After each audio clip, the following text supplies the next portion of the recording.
পরিচয় তুলে ধরা হলো। আমাদের আগামীকালকের যে সিলেট বিভাগীয় সমাবেশ, আপনারা জানেন যে এক্ষেত্রে আমাদের দাবিগুলো হচ্ছে জুলাই জাতীয় সনদ 2025 যেটি প্রণীত হয়েছে এবং এর আলোকে বাংলাদেশের ইতিহাসের গুরুত্বপূর্ণ একটি গণভোট হয়েছে জাতীয় সংসদ নির্বাচনের পাশাপাশি, যে নির্বাচনে গণভোটের পক্ষে প্রায় 70% মানুষ সমর্থন জানিয়েছেন। এই গণভোটের গণরায় বাস্তবায়ন, আইন শৃঙ্খলা পরিস্থিতির উন্নতি, নিত্য প্রয়োজনীয় দ্রব্যাদির ঊর্ধ্বগতি এবং মানুষের ক্রয় ক্ষমতার বাইরে যাওয়ার কারণে সাধারণ মানুষের নাভিশ্বাস উঠেছে এবং সিলেটবাসীর অনেকগুলো দাবিকে সামনে রেখে আগামীকালকের সিলেট বিভাগের ঐতিহাসিক এই সমাবেশ অনুষ্ঠিত হবে ইনশাআল্লাহ।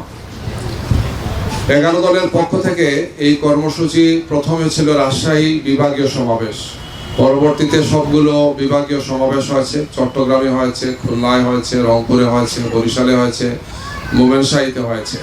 সর্বশেষ হচ্ছে আগামীকালকের এই সমাবেশ, যে সমাবেশে উপস্থিত থাকবেন আমাদের 11 দলের শীর্ষ সমস্ত নেতৃবৃন্দ ইনশাআল্লাহ।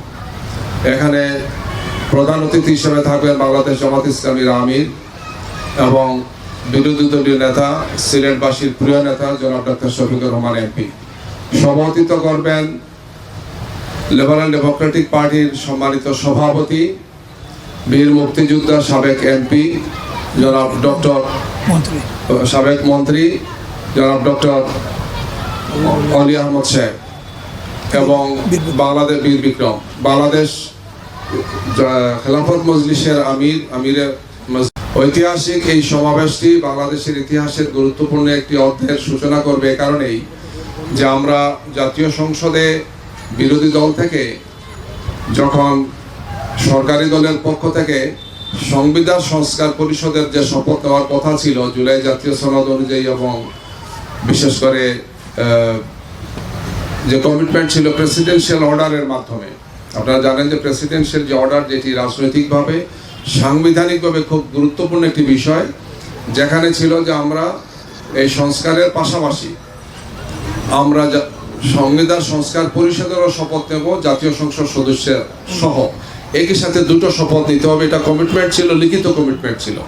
বিএনপি দিয়েছে, আমরা প্রায় 33টি দল এই ব্যাপারে লিখিতভাবে বক্তব্য দিয়েছি, স্বাক্ষর দিয়েছি এবং জুলাই জাতীয় সনদ 2025 সালের অক্টোবরে সেটা অনুমোদিত হয়েছে আমাদের পক্ষে। পরে এটা গণভোটে গিয়েছে এবং গণভোটে সেটা 70% মানুষ এটার পক্ষে রায় দিয়েছেন।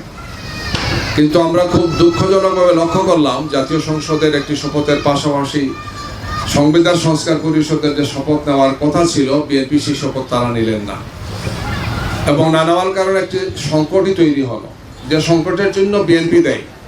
আমরা এই ব্যাপারে নোটিশ দিয়েছি, জাতীয় সংসদে আমরা আলোচনা করেছি। আমরা এখনো এই দাবির উপর অটল অবিচল আছি যে জুলাই জাতীয় সনদ এবং গণভোটের গণরায় পরিপূর্ণ এবং অবিলম্বে বাস্তবায়ন হচ্ছে এই সংকট থেকে উত্তরণের একমাত্র উপায়। এই ক্ষেত্রে কোনো ধরনের কোনো টালবাহনা এই জাতি মেনে নেবে না।